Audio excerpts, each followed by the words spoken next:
nation's top defense official said there are systematic problems in the management of America's nuclear weapons stockpile, adding that without billions of dollars for improvements, the safety and security of the force could be undermined. Chief Foreign Affairs correspondent Margaret Warner reports. Our nuclear enterprise is foundational to America's national security, and the resources and attention we commit to the nuclear force must reflect that. Defense Secretary Chuck Hagel announced the shakeup after 2 reviews that began in February. They found the country's aging nuclear infrastructure, including facilities, silos, and its nuclear submarine fleet, has decayed markedly and will cost billions of dollars to fix. The internal and external reviews I ordered showed that a consistent lack of investment and support for our nuclear forces over far too many years has left us with too little margin to cope with mounting stresses. Among other things, the findings revealed equipment problems, including the fact that crews maintaining the nation's 450 intercontinental ballistic missiles shared a single specialized wrench that's been shipped from base to base, and blast doors atop 60-year-old nuclear silos that no longer seal. These lapses were attributed to a culture of micromanagement and bureaucracy that left top-level officials unaware of problems, and personnel shortages and poor career advancement opportunities in the infrastructure force. A series of embarrassing incidents led to the reviews. In 2007, 6 nuclear warheads, still attached to missiles, were flown across the country in a violation of safety rules. In 2013, the Air Force decertified 17 launch officers in North Dakota for poor performance. And this year, a cheating scandal involving nuclear launch officers erupted at Malmstrom Air Force Base in Montana. The head of the nuclear wing there resigned last March, and 9 other officers were removed. In the meantime, the Navy had its own exam cheating scandal involving reactor training instructors.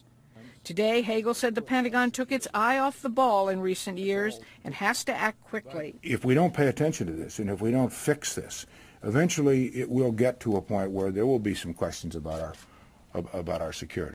Estimates are the fixes would cost nearly $10 billion over the next 5 years.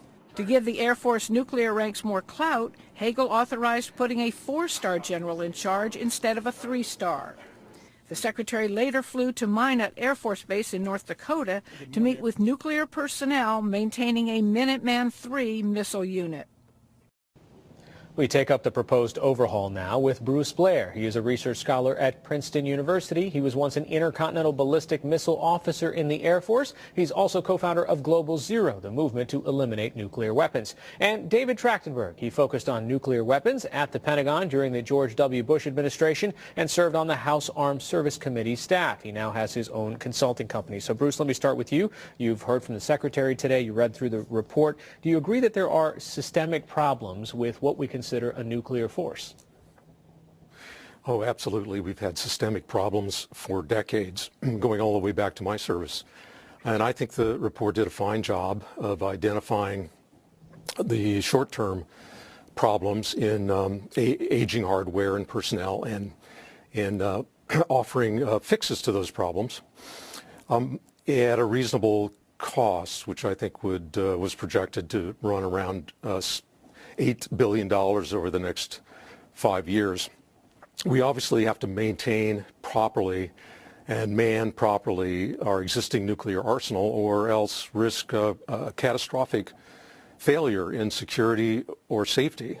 David, do you agree that there are systemic problems here?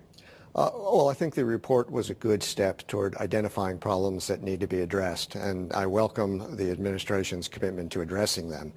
The difficulty that I have with the particular findings of the report is that they suggest kind of a culture and an attitude of neglect that has been apparent, not just within this administration, within previous administrations as well.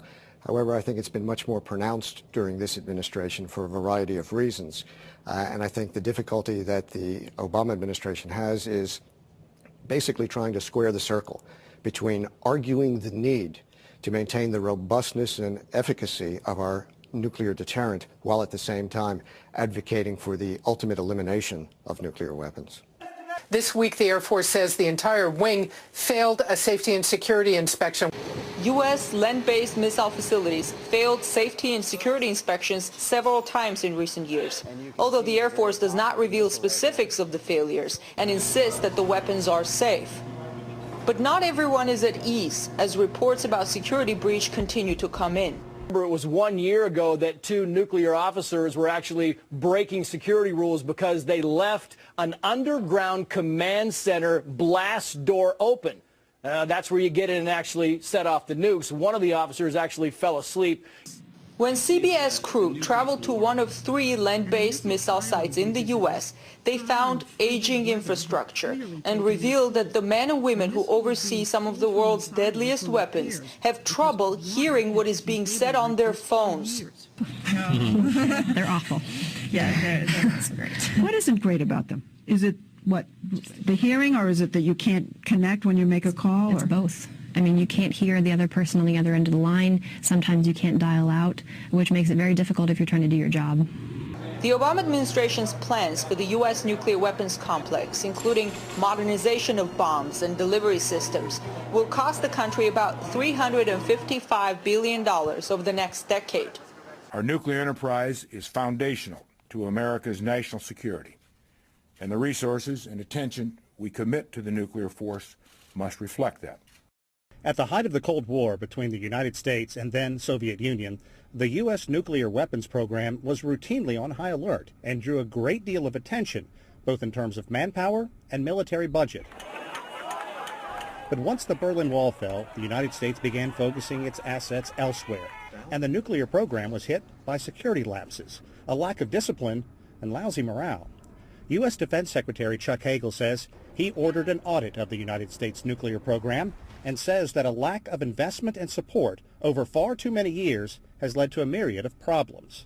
Concerns, he says, that must be addressed now. The reviews found evidence of systematic problems that, if not addressed, could undermine the safety, security, and effectiveness of the elements of the force in the future. They're the most destructive weapons on Earth, but the force entrusted with keeping the nation's nuclear arsenal ready to launch has been neglected for years. The consistent lack of investment and support for our nuclear forces over far too many years has left us with too little margin to cope with mounting stresses. Laid bare by exclusive AP reports over the past 2 years showing embarrassing lapses at bases housing the Pentagon's nuclear weapons, like Minot Air Force Base in North Dakota. Well, a lot of the most dramatic problems have been really personnel problems, disciplinary problems, misconduct of various sorts. After getting the results of a pair of long reviews, Defense Secretary Chuck Hagel is ordering big changes in how the force is managed and funded, adding billions of dollars to upgrade equipment that, in some cases, is decades old. This new funding, which will be detailed in our budget submission next year, will be critical to continue improving upkeep and security. An example of just how badly the force has been funded, for years, crews at the 3 bases housing Minuteman III nuclear missiles had to share one specific tool set, shipping it back and forth. It's reflective and indicative of a system that's been allowed to kind of slowly back downhill. Hagel's also trying to boost the force's morale, calling its mission the Pentagon's most important and vowing to better care for its troops.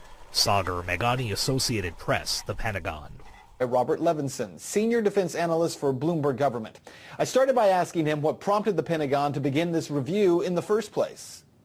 Well, they've had a few incidents in the nuclear establishment, going back a few years to one where they accidentally moved some nuclear weapons from an Air Force base without knowledge to another Air Force base. And there's been a few incidents of morale problems and some cheating incidents with some nuclear officers. So they felt that there were some real problems in the force, and Secretary Hagel ordered, I think, 2 separate reviews to look at all the problems. One of the things that was pretty shocking as a revelation in this report is the fact that 3 nuclear bases are sharing a single wrench that's needed to put nuclear warheads on missiles. And at that news conference on Friday, Secretary Hagel described how crews shared the wrench. In fact, I think we have a clip of that. Let's listen. They did it by Federal expressing the one wrench around to each base. They were creative and innovative, and they made it work. But that's not the way to do it. Yeah, you would think FedExing a wrench back and forth is not the way to do it. Your thoughts on that? Well, clearly not. I mean, this is just showing that this force, and I think the Secretary and the reports recognize this force, there's been neglect in here, and they're obviously not being funded at the levels that they need to be. Obviously, a situation like that is really intolerable, and hence the request for more money to, fix some of these problems, I think. When we talk about this, you have to keep in mind that obviously these different crews, 3 different crews, are really maintaining the nation's 450 intercontinental ballistic missiles.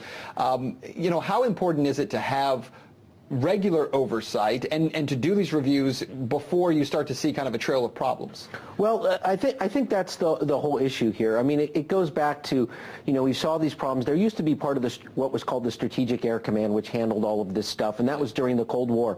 And one of the things with guys who were in what we used to call SAC was, there was really very little tolerance for error, very strict standards, very strict inspections. When the Cold War ended and the nuclear mission sort of went down the priority list, a lot of things started to slip through the cracks. Yeah, it almost seems unbelievable to people, though, don't you think, that the idea that this nuclear superpower in such a short time would kind of dismiss the nuclear weapons and the capability and the storing of those weapons? It just feels like either do something with them, either get rid of them or destroy them or, get rid of them somehow, or really take extra care with them. And as you talked about, when you have the incidents, for instance, where nuclear weapons are being transported really from one Air Force base to another without people knowing, how does that happen? Well, like I say, I think, once the Cold War went away and the idea that these weapons were very unlikely to be used and the career mobility of people who were involved in this program, which, these folks used to be at the top of the food chain in the Air Force and things like that, and that all started to deteriorate and this sort of neglect just started to creep in.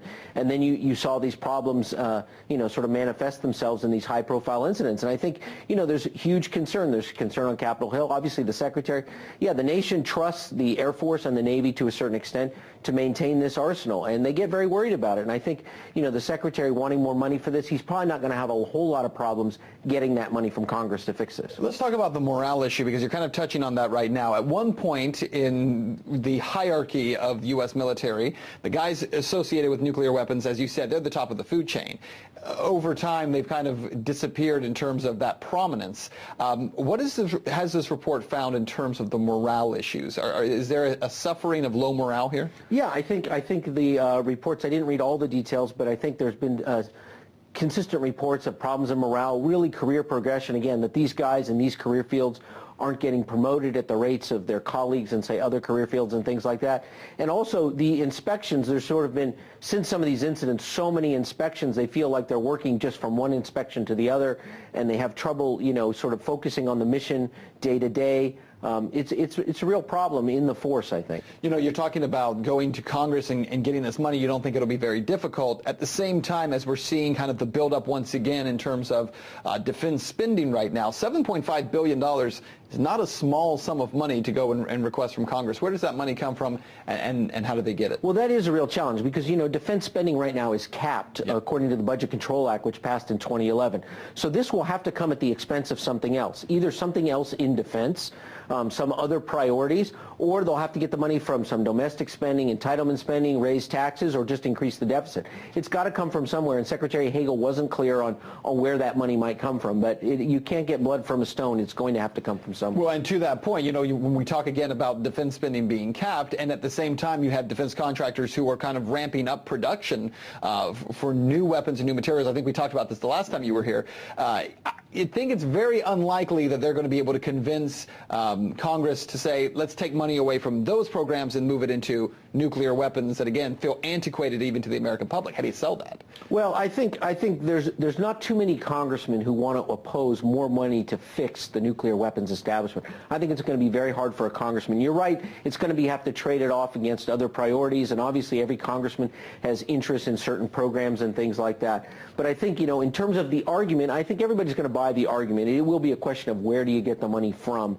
But I think most people recognize that the nuclear establishment is very important, And if the Secretary of Defense is saying we need more money to fix problems, this is not to expand the arsenal or to buy new weapons. This is to fix problems in the existing force. And I think there Congress is going to be sympathetic. Robert Levinson, Senior Defense Analyst at Bloomberg Government. As always, thanks for your insight. Thanks, Stedman. Let's tell people what we do know. It was last Thursday, a B-52 bomber loaded 6 air-launched cruise missiles under its wings, took off from Minot, North Dakota, flew the length of the United States to Barksdale, Louisiana. Those missiles were supposed to be decommissioned. There was just one little problem. When they landed in Louisiana, they found that those missiles that were supposed to be basically decommissioned and taken out of service, each of them had a nuclear warhead on them. 6 nuclear warheads flying the length of the United States, and no one seemed to know it. To say the least, a major investigation is underway now. The Air Force officer in charge of the squadron loading the munitions, relieved of duty. They took an immediate inventory of all Air Force nuclear weapons to make sure they had everything. They say the public was never in any danger. The weapons were not armed, that there would have been no nuclear detonation if in some fashion the missiles had basically fallen off the wings of the airplane. But really, small comfort to most of the military and to many Americans, perhaps. This sort of thing is not supposed to happen. Nuclear weapons are the most guarded, the most secure item, supposedly, in the U.S. military arsenal. One military official telling us today, this is unprecedented. Nobody remembers another instance like this. Radioactive tritium is leaking from 3/4 of all U.S. commercial nuclear power sites. The cancer-causing material often seeps into groundwater from corroded, buried piping. That's what the Associated Press concluded after a year-long investigation. The policy that's in place right now is leak first, fix later. And that compromises the public health and safety, and it also violates the conditions to which these plants were originally licensed. Beyond Nuclear's Paul Gunter says the number and severity of the leaks has been escalating, even as federal regulators extend the licenses of more and more reactors across the nation. Tritium is a radioactive form of hydrogen. In many cases, the radioactive leaks have far exceeded the federal drinking water standard. But so far, the Nuclear Regulatory Commission and industry says the leaks are not a threat to public health. However, the National Academy of Sciences and other experts disagree and say any exposure to radioactivity boosts the risk of cancer. It's very effective in damaging things like DNA or cell development. The tritium leaks have also spurred doubts among independent engineers about the reliability of emergency safety systems at the 104 nuclear reactors situated on 65 different sites. We've got 23 plants that are identical to Fukushima, and the demonstrated failure of this technology, 100% for the failure of containment at units 1, 2, and 3 in Japan. Experts say tritium is relatively short-lived and enters the body weakly through air. The main health risk with tritium would be in drinking water. It will be in somebody's drinking water someday. Again, the concentrations, the risks increase even at low dose exposure, but chronic exposure, particularly through drinking and bathing and cooking in radioactive water, will represent a concern for somebody, if not today, tomorrow.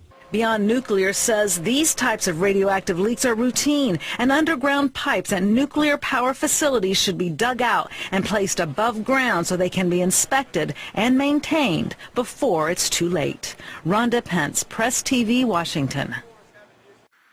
Federal regulators have been determined to allow the nation's aging nuclear power plants to keep operating, even when it has meant changing the rules. Nuclear Regulatory Commission reports uncovered by the Associated Press show parts at nuclear plants have been wearing down with distressing frequency over the decades.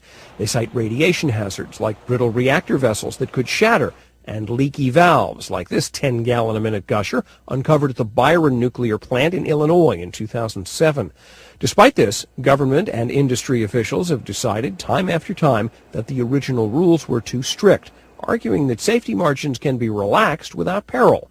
As a result, existing plants are staying within the rules, and scores of them are gaining licenses for 20 more years. So far, 66 of 104 active U.S. units have been granted renewals by regulators. The Oyster Creek Power Plant in Lacey Township, New Jersey, is the oldest operating unit in the country at just over 41 years. It was up for license renewal in 2009. It passed and got its 20-year extension. Its communications manager uses the metaphor of a well-maintained used car in describing its upkeep. The plant is maintained like any other fine-tuned machine. You pay attention to it, you listen to it, and you do what is needed before it's actually needed. According to the New Jersey Department of Environmental Protection, since April 2009, Oyster Creek has leaked radioactive tritium from worn underground piping at concentrations up to 540 times more than the U.S. Environmental Protection Agency's limits for drinking water. According to reports uncovered by the AP, regulators have worried about aging reactors for some time. In a 1993 report labeled Official Use Only, an NRC staffer warned electrical parts were subject to age-related breakdowns. Almost a fifth of cables failed in testing that simulated 40 years of wear. The report also warned reactor core damage could occur much more often than expected. Paul Blanche worked in the nuclear power industry until he became a whistleblower. He acknowledges many parts of a plant can be swapped out or fixed, but says the focus should be underground pipes or cables that are hard to inspect. These rusting valves were a concern at the closed Indian Point 1 reactor when inspectors were searching for leaks at the site in 2007. These pipes are, they're 40 years old and they're corroding. They have no protection and no regulations to detect its leakage. While it looks likely most aging nuclear plants will receive new licenses, one thing that could shutter a plant is expense. Everything can be fixed and replaced, made new again. You're looking at a technical limit of what you really need to look at is a cost limit. What can you afford to replace? What can you afford to fix? Scientists agree nuclear vessel walls could turn brittle from years of exposure to neutrons from the reactor core and crack in an emergency. But some safety watchdogs fear that the industry and the NRC will let vessels turn dangerously brittle before they shut the reactors down. Warren Levinson, Associated Press. Some of the world's most dangerous weapons sit beneath the Wyoming countryside. 60 Minutes correspondent Leslie Stahl got a rare up-close look at the nation's nuclear arsenal. She's with us here at the table. But first, a preview of Sunday night's report. Flying over the plains of Wyoming in an old Huey helicopter, we came upon a small fenced-in lot. It didn't look like much. All right, so that's it right there. Air Force Colonel Carl Jones told us that underneath the concrete near that white pole, there's a Minuteman III missile. It's one of the deadliest and most powerful weapons on the planet. So is that particular missile armed right now with a nuclear warhead? It is. The warhead on each of these land-based missiles is 20 times more powerful than the bomb dropped on Hiroshima and could kill millions if dropped on a major city. The Air Force still keeps nearly all 450 of them on constant alert, ready to go. We thought the missiles would be hidden away on some vast tract of federal land. My goodness, is this a farm right here? It is. We were surprised the missiles were close to rural communities. We saw bales of hay and herds of grazing cattle. It's a safe weapon.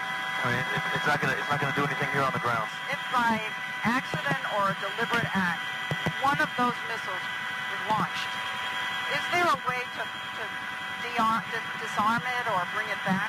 We can only launch with direction from the President of the United States. Now, once that missile is gone, there's no way to recall it or disarm the warhead that's on the missile. You know, once they're gone, they're gone. And Leslie Stahl is here with us. Good morning, Leslie. Good morning. Very few people have had a chance to go into these underground facilities. What was it like? And from what I understand, some of the technology was surprisingly primitive. Yeah, antique. Antique. They're using computers that go back to the 60s. Wow. They're using floppy disks, and not the kind you see, but big ones that you've never seen. That's how old. Why are they the doing that? You would think that they could update it if they wanted to. Well, they're doing it. It's so interesting. When we saw it, we thought, what? This is nuts. Yeah. But they realized that no cyber terrorist could ever attack this base because what the equipment they can't get on the internet. So there's no avenue in for someone outside the system. So they're going to keep it this way. Leslie, there have been some stories about those who guard these nuclear weapons, cheating scandals, etc. Are they safe? What is the Air Force doing to make sure that the people protecting these facilities are trustworthy? They're doing a lot. They're changing systems.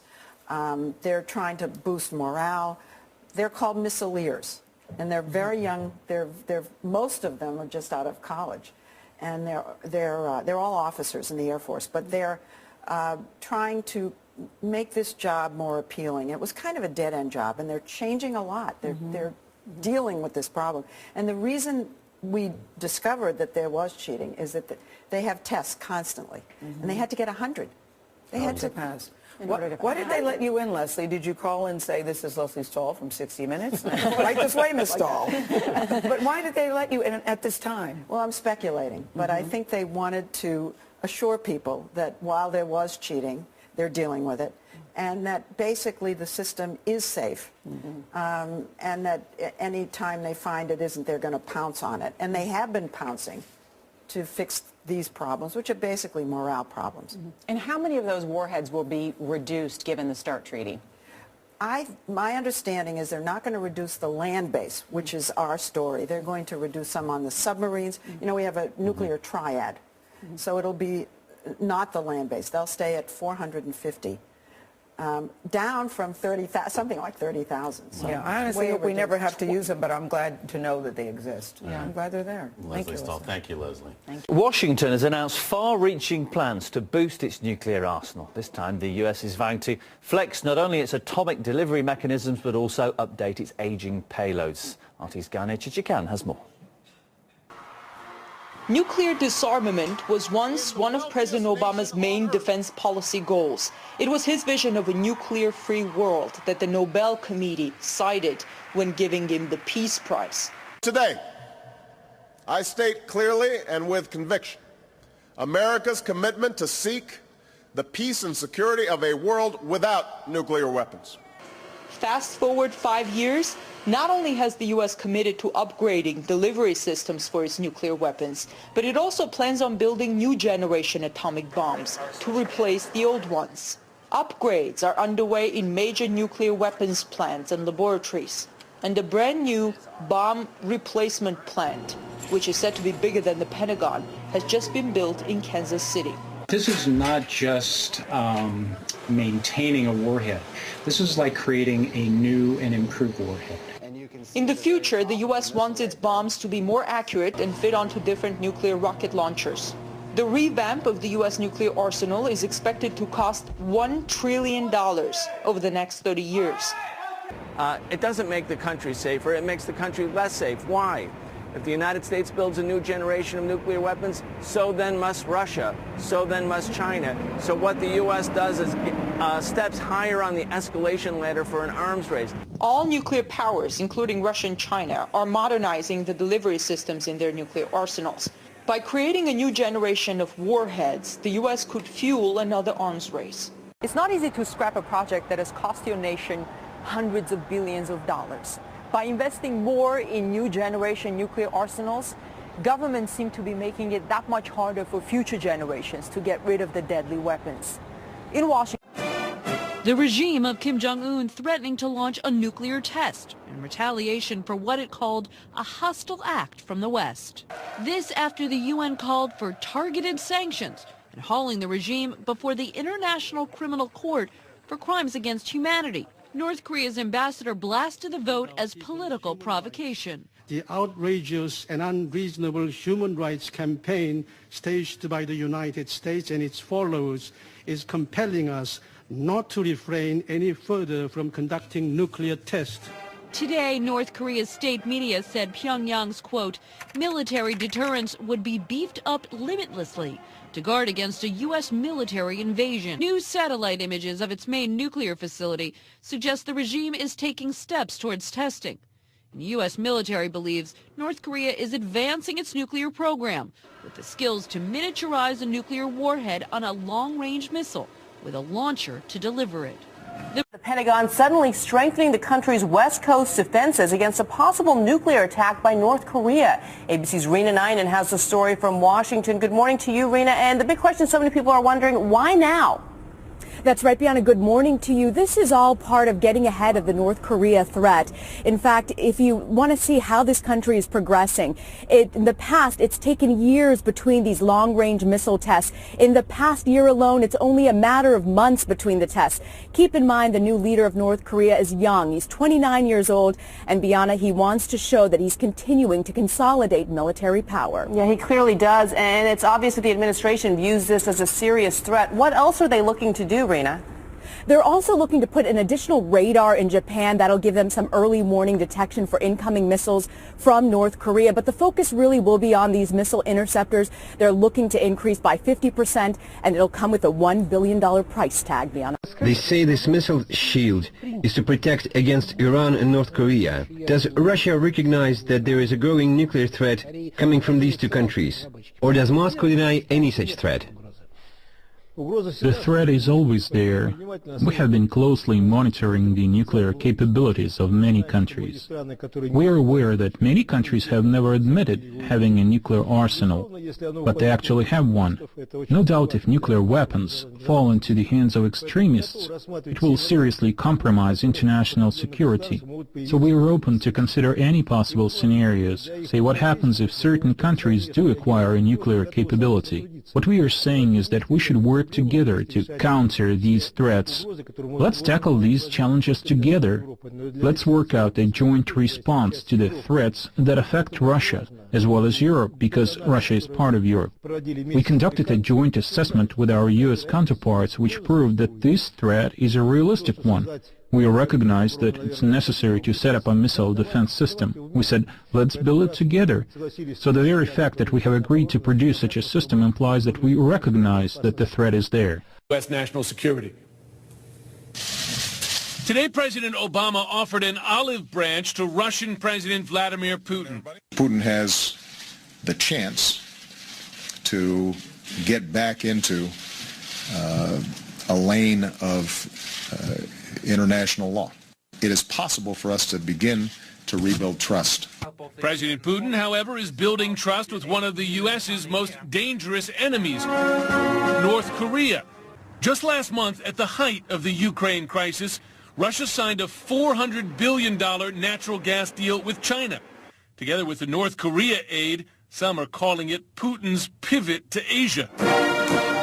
But it is North Korea that U.S. officials consider a direct threat to American national security, with nuclear weapons and a rapidly developing missile program aimed at hitting the U.S. main. A top NATO commander says Russian tanks and troops are moving into eastern Ukraine. Moscow denies those claims. The development comes after Russia announced new Air Force training exercises near United States borders.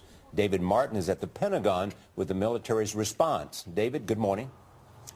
Good morning. When Russia's defense minister announced plans for these new long-range bomber patrols, he linked them specifically to tensions over Ukraine, telling the U.S., in effect, if you meddle in our backyard, we'll meddle in yours.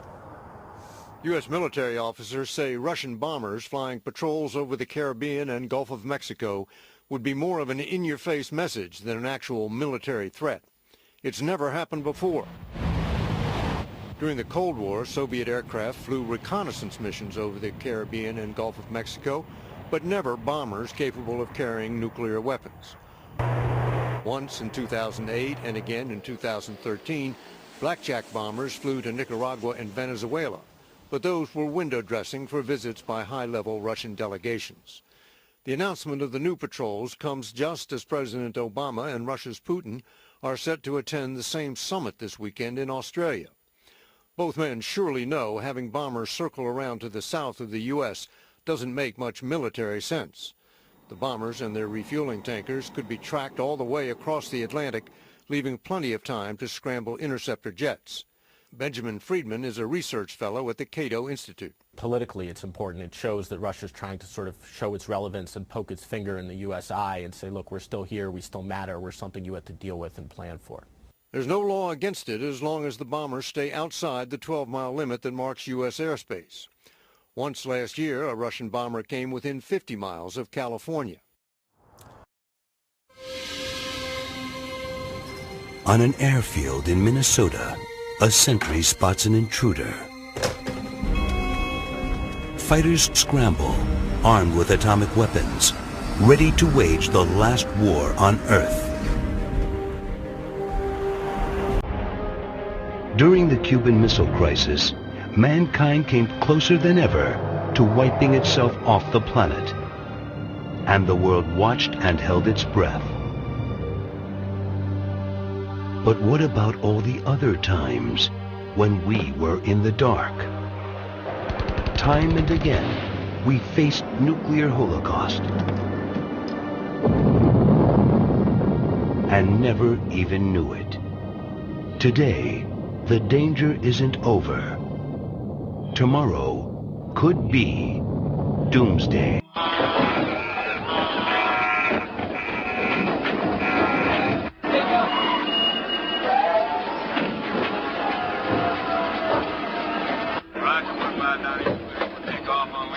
Clear ground. External post checked on. Stand by start. Get him up. Doing interrupt. Good covers. 159.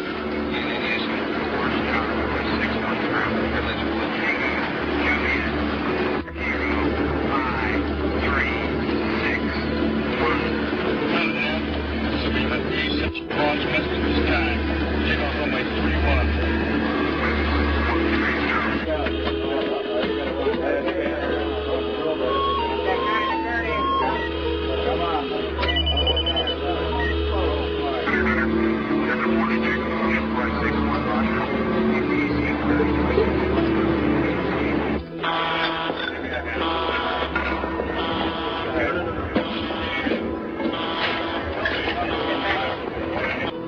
Access to the keys and the authentication documents at this time.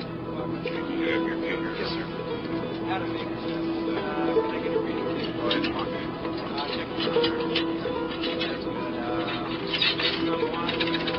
I gotta go. Stand by to copy message. Standing by. Message follows. Alpha 7 8 November Foxtrot 1 5 2.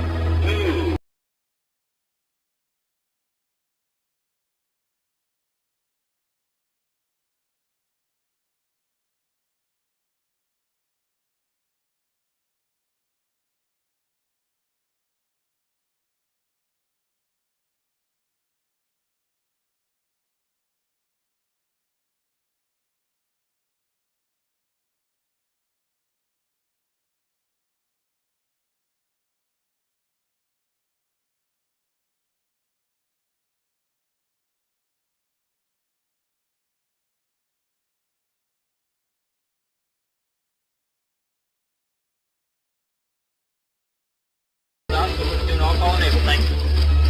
Please turn on my alarm. Standing by. 5, 4.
Missile warning, this is Beale. Confidence is high. I repeat, confidence is high. Roger, we've got 32 targets in track and 10 impacting points. Want to confirm, is this an exercise? Roger, copy. This is not an exercise. Roger, understand. Major Reinhardt, we have a massive attack against the U.S. at this time. ICBMs. Numerous ICBMs. Roger, understand. Over 300 missiles inbound now.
America has 27 potential Fukushimas that will end human life if we do not change things. The United States has 27 aging nuclear reactors sitting on earthquake fault lines of California and New Madrid that are long overdue for eruptions that could result in multiple Fukushima-level meltdowns. The world could cease to exist as you do not understand from first-hand experience the power of an earthquake. Please consider this. A 6.9 earthquake like the San Francisco quake of October 17, 1989 released the energy equivalent to 340 kilotons of TNT, whereas an 8.35 quake releases 50 megatons.